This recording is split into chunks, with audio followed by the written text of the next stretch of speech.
Councils have been doing an awful lot in terms of the space around digital. Most councils, for example, will have all their top transactions online, so you can go on and pay or book or request a service. We now have to be even more ambitious. So how can we use digital tools and technology to transform ourselves to work in completely different ways, to capture that information once, share it across different service areas, and indeed share it with partners. We've got to step beyond the kind of tactical fixing a service on a one-by-one basis and actually think more whole council.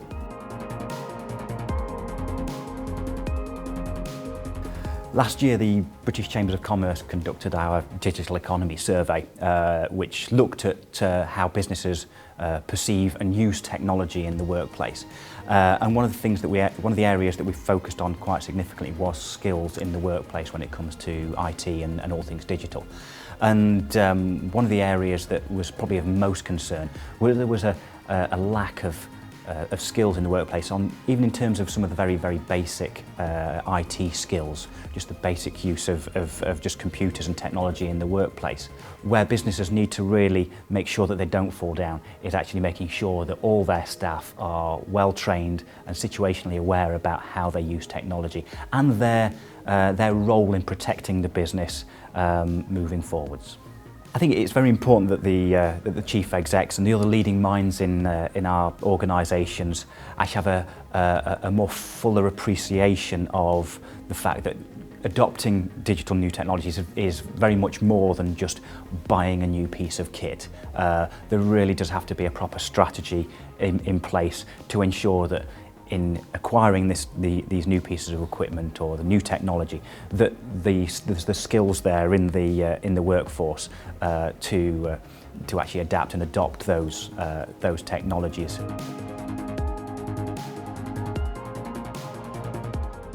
How do you effectively deploy technology alongside people? So this was something that we really wanted to understand within the Work Foundation, and we've done some research on it. We were frustrated because a lot of the research that's been done on technology has just often said that, drawn attention to the fact that technology can actually remove jobs. And so we'd had this endless debate about, machines replacing people, but actually technology, and what's more accurately happening, is that technology is enriching jobs. What was really interesting in terms of our research, when we were asking about the potential of technology, we were speaking to workers and managers, is that the workers said that in terms of their own experiences in their organisation, 80% of them said that technology had the potential to increase productivity. And in terms of the managers, 2/3 of the managers said that technology was directly driving organisational performance improvements. But then having said that, when the individuals were asked about their own performance and what was really happening in recent times, they said that in the last 3 years their productivity, 2/3 of them said that their productivity hadn't improved at all. And in fact 17% said that productivity had got worse. So there was something wrong there in terms of, turning the aspiration of ambition of what technology can do into reality.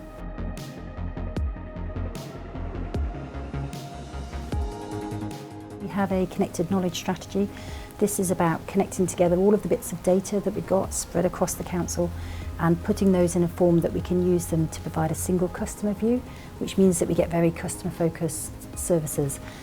And customers can actually see their own data, and if their data is not right, they can tell us it's not right, or they can correct it themselves. So by connecting together all of these bits of information, we can turn that into knowledge to best serve a customer.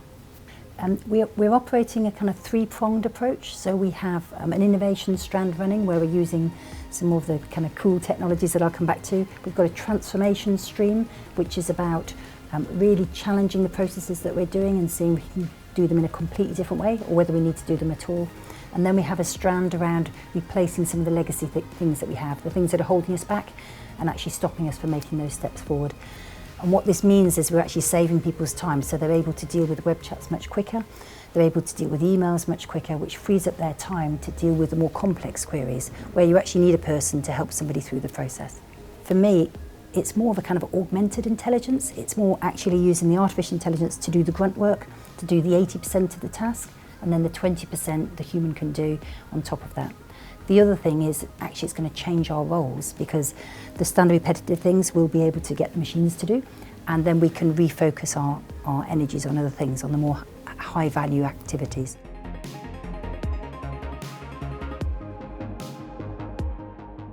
We see lots and lots of talk and discussion about the role of artificial intelligence and robotics and what that might play in terms of social care in the future.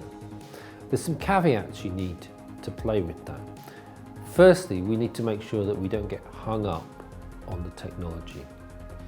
There's a lesson that we can learn about artificial intelligence from robotics from when assistive technology first came in.